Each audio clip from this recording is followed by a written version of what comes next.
자, 신약을 기준으로 했을 때 이제 부활하시고 승천하신 예수님의 현재 모습, 현재의 상태에 대해서 이렇게 계속해서 중복해서 다루고 있는 내용들이 있습니다. 이를테면 예수님이 지금 우리를 다스리고 계신다, 통치하고 계신다라는 내용이라든가, 아니면 우리를 위해서 지금도 중보하고 계신다, 그리고 장차 다시 오실 것이다, 교회의 머리가 되신다, 이런 내용들이 한 군데만 나오지 않습니다.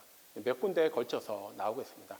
하지만 가장 압도적으로 예수님의 현재 그 상태에 대해서 가장 많이 다루고 있는 내용은 바로 예수님이 보좌에 앉아 계신다라는 내용입니다. 사도행전 로마서, 에베소서, 골로새서, 히브리서, 베드로전서에 이르기까지 여러 군데서 인용을 합니다. 심지어 히브리서에서는 총 4번에 걸쳐서 예수님이 그 대속 사역을 완전하게 마치시고 지금 하나님 보좌 우편에 앉아 계신다는 것을 강조합니다. 자, 그렇다면 예수님이 지금 현재 보좌에 앉아 계신다라는 내용 자체를 그렇게 신약에 있는 많은 서신서들이 강조한 이유가 무엇일까요? 그러니까 단지 예수님이 지금 편하게 계신다라는 것을 말하는 것이 아닙니다. 예수님이 지금 또 현재 뭘 하고 계신다라고 제가 앞서 말씀드렸죠. 그 중에 하나가 지금도 우리를 통치하신다라는 겁니다. 그리스도라는 이름에 가지고 있는 그 삼중직 중에 한 역할이 바로 왕입니다. 그분이 우리의 왕으로서 통치하고 계신다라는 거예요. 이 의미를 연결하면은 예수님이 현재 보좌에 앉아 계신다라는 것의 그 의미가 무엇인지를 알 수 있습니다. 고대 근동에서 왕이 자리에 앉는다, 그러니까 보좌에 앉는다라는 것은 단지 그냥 편하게 앉아서 뭘 하고 있다라는 의미가 아닙니다. 전장에 나가서 승리를 이제 하고 이제 개선하여서 이제 보좌에 앉아 있는 왕을 의미하는 겁니다. 무슨 의미입니까? 모든 게 끝났다라는 거예요. 이 왕이 모든 걸 다 정리했다라는 겁니다. 이제는 더 이상 전쟁과 관련해서 이 왕이 또 나서야 된다라든가 다른 소란이 일어날 이유가 없다라는 것이죠. 다시 말하면 예수님이 지금 보좌에 앉아 계신다라는 것은 그분이 십자가에서 이루신 대속 사역이 완전하게 단번에 완성되었다라는 거예요.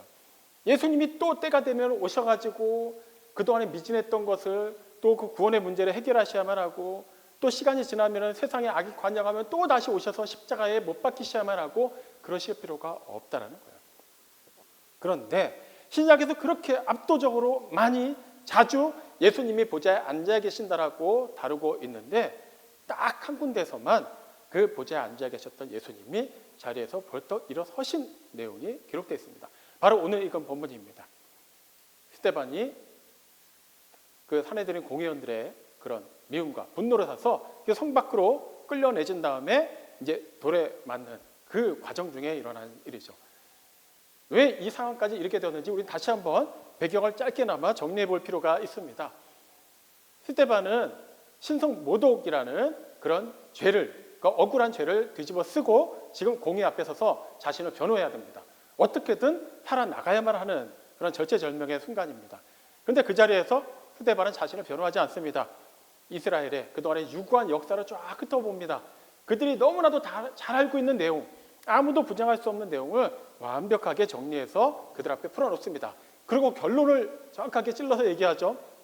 어떤가? 너희들의 조상들이 계속해서 반복해서 이뤄놓은 일들, 그 공통분모는 바로 성령님을 항상 거역했다는 것이다.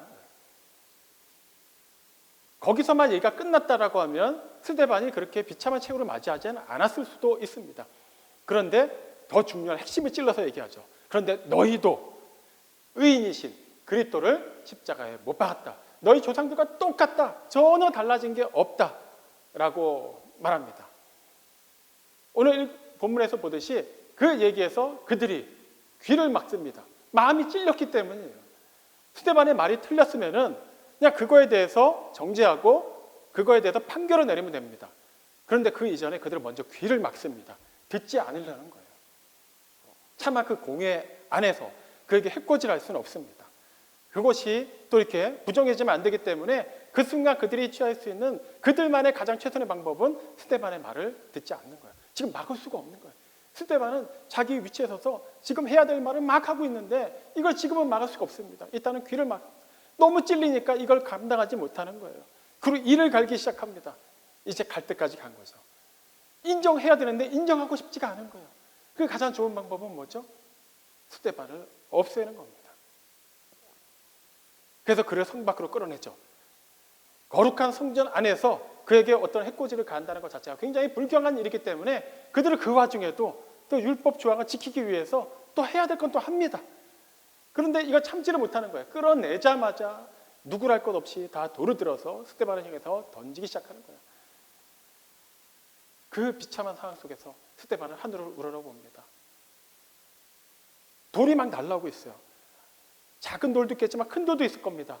그 상황에서 맞는 사람 입장에서는 무의식적으로 어떤 반응을 하게 될까요? 최대한 고개를 숙이게 되어 있습니다. 몸을 웅크리게 되어 있어요. 그런데 그는 오히려 가장 취약하고 아픈 부분인 얼굴을 드러냅니다. 하늘을 본다는 것은 그냥 정면으로 날아오는 돌을 마주하겠다는 거예요. 그도 사람인데 고통을 느끼지 못했을까요? 전혀 그러지 않았을 거예요. 선열이 낭자하고 그 고통 가운데 신음하면서도 그가 하늘을 봤을 때 어떤 일이 일어납니까? 하늘을 봤더니 어떤 일이 일어나지 않았어요. 하늘에서 놀라운 일이 일어나고 있기 때문에 그는 그 와중에 그 인간적으로 너무나도 괴롭고 고통스럽고 고개를 숙이고 눈을 감을 수밖에 없는 상황 속에서도 하늘을 우러러본 겁니다. 네, 하늘이 열렸습니다. 하나님의 영광과 하나님의 우편에 예수님이 서신 장면을 그가 본 것이죠. 그렇습니다. 신약을 통틀어서 계속해서 보좌에 앉아 계신 주님, 다시 세상에 재림하시기 전까지 계속해서 그 자리에 앉아 계시기만 할 줄 알았던 주님이 그 자리에서 일어서신 것을 그때 본 것입니다.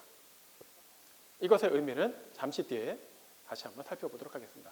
그리고 여기서 또 우리가 중요하게 살펴봐야 되는 것은 그때 스데반이 예수님을 보고 나서 예수님에 대해서 어떻게 호칭했냐라는 거예요. 보라, 예수님이 하나님 우편에 서 계신다. 이렇게 얘기했나요? 아니요. 보라, 그리스도께서, 보라, 주님께서 그렇게 표현하지 않습니다. 인자가 하나님 우편에 서신 것을 내가 보노라라고 얘기해요. 인자라는 것은 우리말로 그대로 번역하면 사람의 아들이라는 뜻입니다.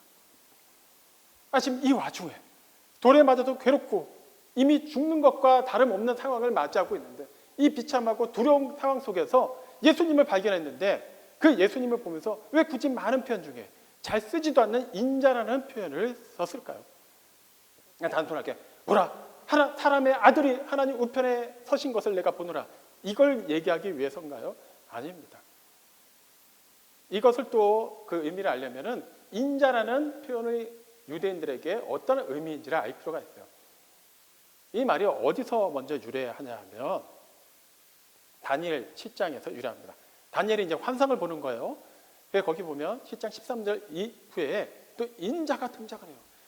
세상에 그 여러 가지 그 부정적인 역할을 하던 모든 제국들이 다 무너지고 나서 인자가 하늘 구름을 타고 와서 이제 영원한 나라를 통치하는 것. 그러니까 여기서 말하는 인자라는 것은 단순히 사람의 아들이라는 의미가 아니라 종말론적인 그리스도를 얘기하는 거예요.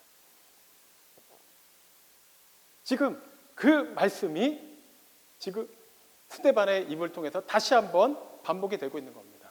무슨 말이죠?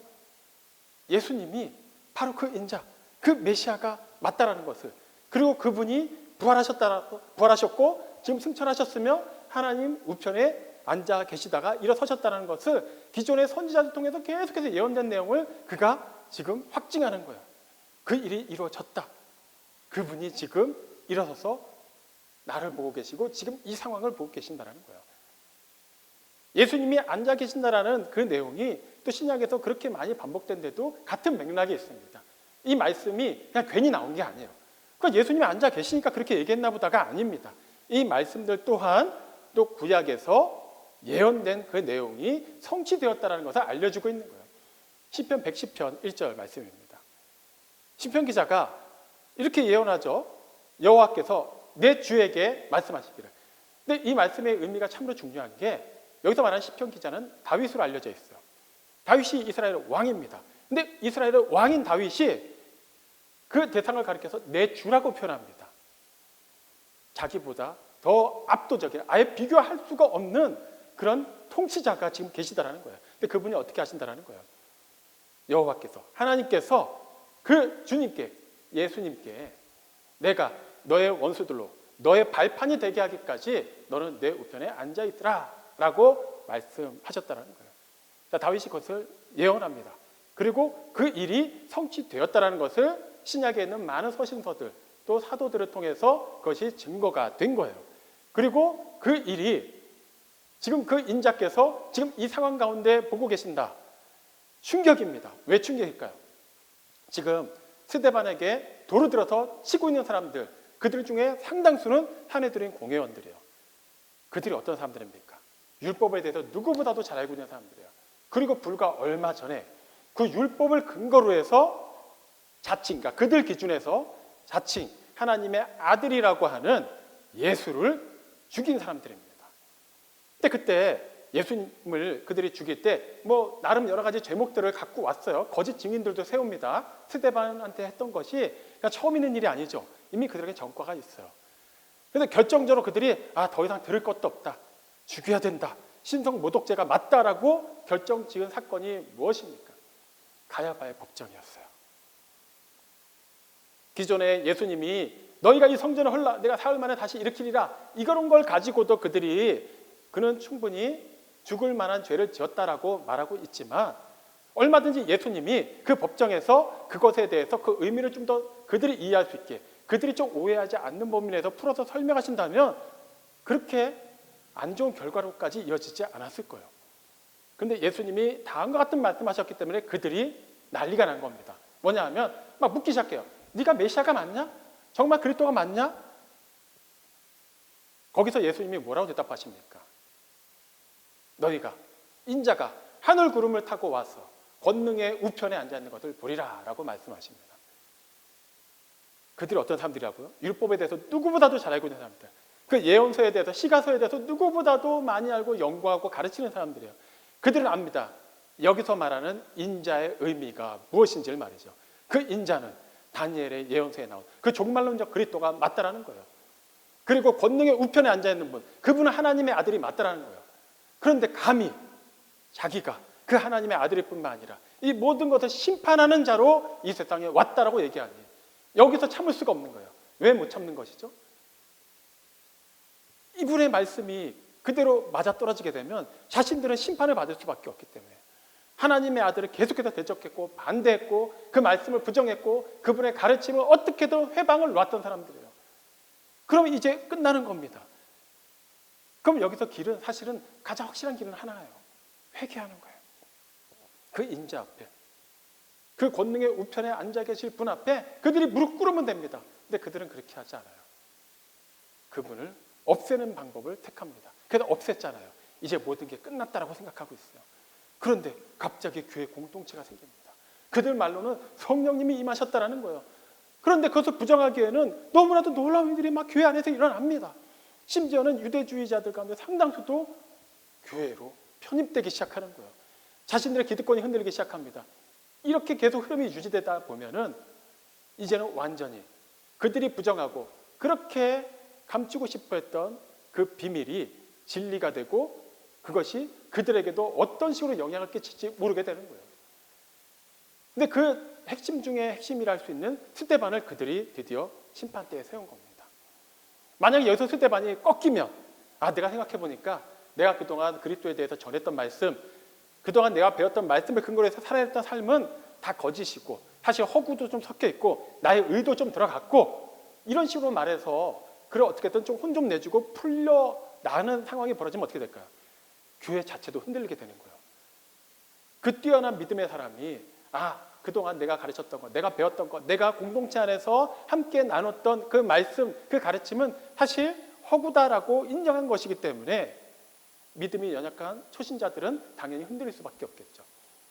어쩌면 사내들의 공예는 그걸 의도했을지도 몰라요. 그런데 스데반이 전혀 굴하지 않습니다. 전혀 비겁한 모습을 보이지도 않아요. 오히려 그들이 애써 감춰놓았고 눈을 감았고 귀를 막고 있는 그 사실을, 그 현실을 그들의 눈앞에 생생하게 펼쳐놓습니다. 도저히 안 되니까 귀를 막아버리잖아요. 자, 그러면 그 인자가 하나님 보좌 우편에 앉아 계셨던 분이 왜 스데반이 죽어가는 그 상황 속에서는 자리에서 일어서셨을까요? 자, 쉽게 한번 비유를 들어보죠. 우리가 누군가를 맞이할 때 그냥 하루에도 몇 번씩 보는 사람을 맞이한다고 가정을 해보죠.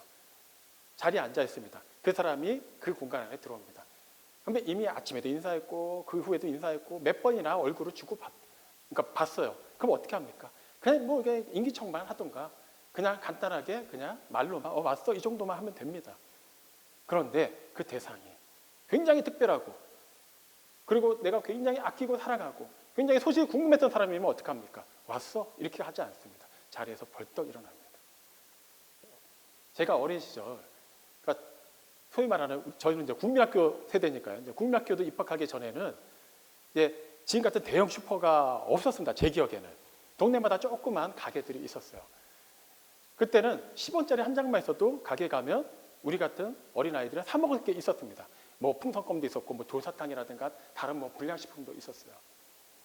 그래서 보통 이렇게 아이들이 그 어린아이들이 구멍가게에 뭘 사러 갈 때는 아예 동전을 쥐고 갑니다. 뭐 주머니가 많은 옷들이 아니었어요. 그러다 보니까 딱 아이가 혼자 들어왔는데 주먹을 꽉 쥐고 들어오면 가게 아저씨 아주머니가 다 압니다. 에휴, 쟤 뭐 그냥 껌이나 뭐 사탕 하나 사러 왔구나. 왔어? 신경도 안 쓰세요. 그런데 똑같은 가게에 제가 어머니와 함께 들어가면 얘기가 달라집니다. 주인분께서 벌떡 자리에서 일어나요. 얘기가 달라지기 때문에요. 물주가 스케일이 다르다는 걸 알기 때문이에요. 이분은 단지 껌 하나 사러 오신 분이 아니에요. 애를 앞세워서 왔지만 애에게도 필요한 뭐 작은 아이스크림 하나 사주거나 껌도 사줄 수 있지만 그 외에 더 값어치가 나가는 것을 사러 오신 분일 확률이 굉장히 높습니다. 그러니까 반응이 달라집니다. 그런 거예요. 우리에게 익숙한 탕자의 비유를 보아도 알 수 있죠. 아버지께서 그 둘째 아들이 아버지가 세상을 떠나고 나면 물려주게 될 유산을 미리 챙겨서 떠났습니다. 아버지는 이미 죽은 자 취급하는 거예요. 그러면 그냥 버린 자식입니다. 그냥 내놓은 자식이라고 생각하고 그냥 호적에서 파버리면 그만이에요. 그런데 그 아버지는 어떻게 합니까? 언제가 될지 모르지만 그 아들을 기다려요. 근데 계속해서 기다리다 보니까 어느 날 멀리서 아들의 모습이 보입니다. 일반 사람들은 몰라봤을 거예요. 왜 그러냐면 떠날 땐 돈도 많고 나름 있는 집안의 자녀였기 때문에 뭔가 이렇게 멋진 모습으로 떠났겠지만 올 때는 완전히 거지가 돼서 오고 있는 거예요. 아무것도 갖추지 못하고 질질 씨를 끌면서 아마 고개도 제대로 들지 못하고 오고 있었을 거예요. 근데 아버지가 어떻게 합니까? 아, 드디어 오는구나. 됐다. 이제 철 좀 들었나? 아니요. 그냥 뛰어갑니다.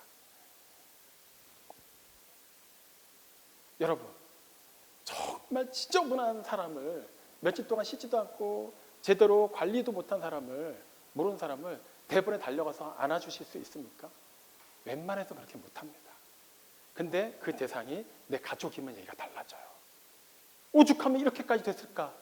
그냥 달려가서 안아줍니다. 업을 수만 있으면 업어줍니다. 그런 거예요. 전쟁터에 이제 자녀들을 보냈습니다. 옛날에는 전장에 이렇게 자녀들을 보내고 나면 부모들은 그냥 주구장창 기다리는 게 아니에요. 각자 생업이 있잖아요. 해야 될 일을 합니다. 전쟁이라는 게 하루 이틀 걸리는 일이 아니에요. 멀리 다른 전장에 나가서 치열하게 싸우는데 그게 몇 개월이 걸릴 수도 있고 경우에 따라서 몇 년이 걸리는 경우도 있어요. 그게 원정을 떠난 경우면은 가는데 오는데도 벌써 오랜 시간이 걸립니다. 그리고 그 과정에서 살았는지 죽었는지 생사를 알 수가 없어요. 지금같이 무슨 통신시설이 발달한 때가 아니잖아요. 한 번씩 이제 그런 거기서 이제 병영에서 보낸 사람이 이제 말을 타고 오거나 뛰어와가지고 소식 알려주는 거예요. 지금 전황이 어떻게 흘러가고 있고 어디까지 갔고 우리가 불리하고 우리가 유리하고 이겼고 졌고 이걸 알려줍니다. 근데 만약에 우리가 이겼습니다라는 소식이 전해지고 나면 그 다음부터 부모들은 기다리는 거예요. 그 많은 군인들의 생사를 다 알려주지 않기 때문에 일단은 살았을 거라고 기대하고 기다리는 거예요. 며칠이 걸릴지 몰라요. 장군들은 말을 타고 마차를 타고 오겠지만 사병들은 다 걸어서 오기 때문에 또 지친 몸을 이끌고 오니까 얼마나 걸릴지 모릅니다. 그런데 기다려요. 한 명씩 한 명씩 어느 날인가 모습을 보입니다. 그런데 어느 부모 눈에 남들은 못 알아보지만 그 부모만 알아볼 수 있는 온몸에 상처투성이지만 자신들의 아들이 오고 있습니다. 어떻게 할까요? 아, 우리 아들은 살아서 왔구나. 기쁘다. 그냥 달려가죠. 가만히 앉아 있을 수 없습니다. 그런 거예요. 보좌에 앉아 계신 주님이 우리를 위해서 뭘 하고 계시겠습니까? 그냥 중보하고 계시죠. 그런데 앉아서 하셔도 되는 분인데 스데반이 하늘을 우러러보는 그 순간에는 일어서셨습니다. 무슨 의미일까요? 예수님을 위해서 스데반이 그 모진 고난을 다 당하고 있어요. 아무도 스데반을 도와주지 않습니다. 철저하게 고립되고 외롭고 외면받고 미움받고 돌팔매질을 당하고 있는 그 고통의 현장 속에서 그 일이 있기 전부터 그 일이 있는 그 순간까지도 그는 계속해서 하나님의 말씀대로 성도의 품격을 지키고 있었고 말씀을 전하였고 그 말씀이 이루어지는 과정을 생생하게 증언하고 보고 있습니다. 그 순간만큼은 예수님도 보좌에 앉아 계실 수가 없는 거예요. 일어서시는 거예요. 하늘이 열리는 거, 이 경험을 한 사람들은 스데반만 있지는 않습니다. 구약에서는 대표적으로 에스겔이 하늘이 열리는 환상을 보았어요. 신약에서는 또 마지막 책을 기록한 사도 요한이 반모섬에서 하늘이 열리는 환상을 봅니다. 근데 이들에게 공통점이 있어요. 하늘이 열리고 나서 그들에게 임한 말씀의 공통점은 이제 장차 일어날 일이라든가 거대한 하나님의 계획에 대해서 그들에게 알려주시기 위함이었어요.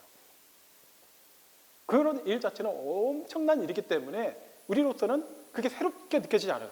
그렇지. 그렇게 엄청난 일을 하나님 말씀하시는데 그저 세미한 음성으로만 말씀하실 리는 없지. 정말 엄청난 환상을 보여주시고 하늘문이 열리고 거기서 많은 천사들이 또 어떻게 또 움직이고 또 어떤 일이 일어날 거에 대해서 또 증언하고 있는지를 보여주실 법도 하지라고 생각합니다. 그런데 지금 스데반이 돌에 맞아서 죽어가는 그 현장은 이 상황도 기가 막힌 일이지만 이 거대한 하나님의 계획을 말씀하신 것과 비교하면 스케일은 분명히 차이가 나요. 그런데 예수님은 그 상황에서도 하늘을 열어서 스데반에게 그 모습을 보이셨다는 거예요. 무슨 의미입니까? 똑같다라는 거예요. 우리 기준에서는 이게 엄청난 일이고 이것도 대단하긴 하지만 굳이 규모로 따지고 그 경중으로 따지면 이 일이 더 크다라고 얘기할 수 있어도 아니라는 거예요. 하나님 기준에서는 우리가 생각하는 정말 막 믿음이 좋아서 엄청나게 은사랑해하고 막 나가서 복음을 전하는 족족 다 사람들을 전도해오고 서로 얹고 기도만 하면 뭐 병든 사람들을 다 낫게 하고 그 일도 대단하지만 우리는 그 일이 더 대단하다고 여길지라도 하나님 기준에서는 그렇지만이 않다라는 거예요. 정말 하나님의 뜻대로 사는 사람, 하나님의 말씀을 실천하는 사람, 그 과정에서 세상에서 손해를 보기도 하고 외로움을 당하기도 하고 슬피 울기도 하고 그런 사람조차도 하나님 기준에서 똑같이 소중한 존재라는 거예요. 그냥 보좌에 앉아서 그냥 먼 발치에서 내려보면서 원래 믿음의 삶이 그런 거란다. 그냥 버티고 버티다 보면 언젠가는 너도 그 공로 인정받아서 천국에서 내가 편하게 살게 해줄게. 이렇게만 하시는 분이 아니라는 거예요. 하늘문을 여신 그 엄청난 사건이 초대교회 첫 번째 순교자가 탄생하는 어떻게 보면 그 시점에서 보면 가장 비참하고 슬프고 고독한 그 순간에 이루어졌다는 것은 참으로 의미심장하다는 것이죠. 여기서 우리는 두드러지는 두 가지 특징을 볼 수가 있어요. 스데반은 지금 사내들의 공회에서 스데반의 편에 속한 사람들도 함께 모여있는 상태에서 재판을 받은 게 아니야. 일방적으로 끌려갔고 전혀 하지도 않은 그런 잘못된 일을 억울하게 누명을 써가면서까지 그 자리에서 비난을 받아야만 했고 그 와중에도 자신을 변호하기보다 예수 그리스도에 대해서 전하고 그 그리스도를 영접해야만 하는 그들의 생생한 영적 어두움과 민낯을 전혀 거침없이 다 드러냅니다. 전혀 틀린 말을 하지 않았고 진리를 선포했음에도 불구하고 그런 사람들에게 끌려나가서 돌에 맞아서 죽습니다. 아무도 그의 편을 들어주지 않았어요. 그를 대변해 주지도 않았고 그를 대신해 돌을 맞아주지도 않았어요. 하지만 주님은 보고 계셨다라는 거예요. 원래 믿음의 삶이 그래. 나도 십자가에 못 박히면서 나의 하나님 어찌하여 나를 버리시나이까 외칠 때 내 아버지조차도 나를 그대로 유기하셨어. 너라고 배울 수 있겠냐? 그냥 참아라. 이렇게 하시는 분이 아니라는 거예요. 지켜보고 계신다는 거예요. 지켜보신다는 게 무슨 의미입니까? 단지 눈으로만 본다는 의미일까요? 그렇지 않아요. 나의 주님이, 나의 왕이, 나의 하나님이 나를 지켜보신다는 것의 의미가 무엇인지는 우리가 굳이 길게 설명하지 않아도 됩니다. 어릴 때 운동회 때 이렇게 저학년과 고학년은 달리기 이렇게 할 때 이렇게 좀 분위기가 좀 다릅니다. 고학년으로 갈수록 그냥 열심히 그냥 뛰고 그냥 순위 발표하고 그냥 응원하고 끝나요. 근데 1, 2학년들은 특징이 있어요. 결승선에 엄마나 아빠들이 많이 서 있습니다. 옛날에도 이렇게 카메라 있는 분들은 카메라 갖고 와서 결승선 기다리는 거예요. 자기 아이가 몇 돈을 들었는지 중요하지 않아요. 어차피 자기 아이만 포커싱 잡아서 찍으면 되기 때문이에요. 아이들이 몇 명이 뜨는 거 중요하지 않습니다. 주변에 부모가 아무리 많아도 중요하지 않아요. 이 부모한테는 자기 아이 한 명만이 가장 중요한 존재예요. 그 아이가 나를 향해서 달려가고 있는 거예요. 당장 그 아이를 위해서 대신 뛰어줄 수 없어요. 업고 뛰지도 못합니다. 하지만 내 아빠가, 내 엄마가 저기서 나를 기다리고 있다는 그 사실이 이 아이에게 또 엄청난 힘이 되는 거예요. 지금은 내 발로 뛰어가야만 해요. 1등을 할 수도 있고 경우에 따라서 꼴등을 할 수도 있고 잘못하면 넘어질 수도 있어요. 하지만 그 결승선에서 나를 기다려주고 있는 내 부모가 있다는 그 사실이 아이에게는 너무나도 큰 힘이 되는 거예요. 출발선에서 긴장이 되고 꼴찌하면 어떡하지? 애들이 놀리면 어떡하지? 막 긴장하는 와중에도 그래도 내 편이 되어주시는 엄마 아빠가 있기 때문에 아이들은 완주합니다. 그거예요. 마찬가지로 우리가 신앙생활하면서 내가 이렇게 신앙생활 열심히 했는데 정작 내 주변에 내 친척들 가운데서 우리 가족 가운데서 그리고 내가 계속해서 만나는 그런 사람들 사이에서 그들이 예수를 믿지 않기 때문에 나는 그 속에서 철저하게 외면받거나 아니면 나의 믿음이 그들에게는 굉장히 조롱의 대상이 되기도 하고 나는 그런 의도가 아닌데도 불구하고 그들이 나를 볼 때는 내가 자꾸 그런 분위기를 깨는 그런 뭔가 되게 안 좋은 이미지처럼 비춰질 때 우리가 얼마나 외롭습니까? 아니 하나님이 이때 내가 어떤 한마디를 하거나 조용하게 복음을 살짝만 전해도 이들이 그냥 확 변화되게 하시면 왠지 전혀 나쁜 일이 아닌 것 같고 더 좋을 것 같은데 꼭 그렇지만은 않더라는 거예요. 오히려 그때 용기를 내서 복음을 전해봤다가 더 무안을 당하기도 하고 어쩔 때는 나도 막 성경으로 막 얘기하다가 막히기도 하고 어쩔 때는 분명히 틀린 말을 하지 않았는데도 일방적인 다수가 나를 막 짓누르려고 할 때도 있어요. 그러다 보니까 점점 위축되기도 합니다. 하지만 오늘 스데반의 이 이야기, 사건을 통해서 성경이 우리에게 분명히 얘기합니다. 주님이 다 지켜보고 계신다는 거예요. 앉아 계시지 않고 일어서셨다라는 거예요. 에이, 스데반이니까 그 정도 일어서셨겠지. 에이, 어떻게 우리를 위해서 일어서실까? 아니에요. 하나님을 위해서, 하나님의 뜻을 따라서, 하나님의 말씀대로 살기 때문에 여러 가지 어려운 가운데 처한 성도를 하나님을 결코 외면하지 않으신다는 거예요. 그리고 또 어떤 특징이 보입니까? 맞이할 준비를 하신다는 거예요. 예수님이 그냥 보고만 계시고 그래 숨이 딱 끊어지면 그때부터는 좋은 일이 일어날 거야 이렇게 하시는 분이 아니라는 거예요. 일어서셨다는 게 벌써 무엇입니까? 맞이하겠다는 거잖아요. 잠깐 다리가 좀 쥐가 나서 그래서 일어났다 앉는 거 그런 거 절대 아니잖아요. 네, 우리를 맞이하시고 우리를 인도하시려고 준비하고 계신다는 거예요.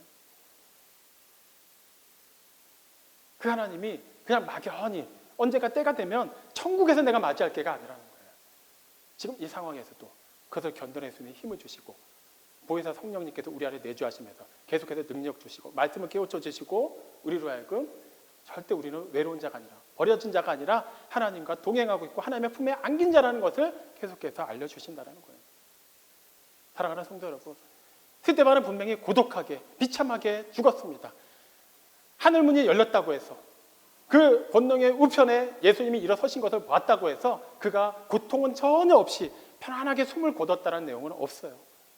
우리 역시 마찬가지입니다. 우리가 아무리 간절히 기도하고 정말 신앙 양심에 따라서 살아도 우리가 기도했던 것과는 전혀 반대의 상황들, 결과들이 일어날 수 있어요. 하나님 지금은 이렇게 응답하셔야 될 것 같고 지금은 이 일을 해결해 주셔야 될 것만 같습니다라고 아무리 매달려도 전혀 그러한 일이 일어나지 않을 수도 있습니다. 하지만 중요한 것은 그렇다고 해서 하나님이 능력이 안 되셔서 우리를 골탕 먹이려고 그렇게 놔두시는 게 아니라는 거예요. 지켜보신다라는 겁니다. 그리고 우리를 맞이할 준비를 하고 계신다는 거예요. 그리고 그 과정에 이르기까지 계속해서 우리가 지치지 않도록 잠시 넘어졌을지라도 그 자리에서 털고 일어나서 우리가 마땅히 가야 될 그 진리와 생명의 길을 완주할 수 있도록 성령 하나님께서 우리와 함께 하신다는 것입니다. 우리는 그 주님을 믿습니다. 그분이 나의 아버지, 나의 하나님, 나의 주, 나의 왕이 되십니다. 무엇이 문제가 되겠습니까? 그분을 제하고 보면 문제투성입니다. 어려움이 많고 아픔이 많고 괴로운 일이 너무나도 많습니다. 숨을 거둘 때까지 계속해서 그런 일들이 일어날 것입니다. 하지만 주님과 함께하기 때문에 나의 아버지가 나의 손을 잡고 인도하시기 때문에 나의 목자께서 사망의 음침한 골짜기 안에서도 전혀 해를 입히지 않고 푸른 초장과 실만한 물가로 인도하실 것이기 때문에 우리는 전혀 외로운 자들이 아닙니다. 혹시 정말 말씀대로 살아보는데 그 말씀을 따라서 신앙 양심을 지켜보는데 힘든 일이 많고 손해가 많고 나만 이렇게 사는 게 무슨 의미가 있나라고 생각하시는 분이 계십니까? 이제는 걱정하지 마십시오. 그리고 다시 한번 기억하시기 바랍니다. 우리 하나님께서, 우리의 왕이 나를 통치하시고 우리를 주관하시고 우리의 모든 것 가운데 필요한 것을 채워주십니다. 지켜보십니다. 우리가 넘어져서 그 자리에서 그냥 펑펑 울게만 내버려 두시지 않습니다. 그 자리에 그저 초막 하나 짓고 그냥 여기가 좋사오냐고 거기에 안주하기를 원하지 않으십니다. 하나님이 계획하신 일 반드시 이루십니다. 그 하나님의 은혜와 평화 속에서 이번 주어진 한 주간의 삶도 또 기쁨으로 감사함으로 살아내는 우리 모두가 되기를 주님의 이름으로 축원합니다. 아멘.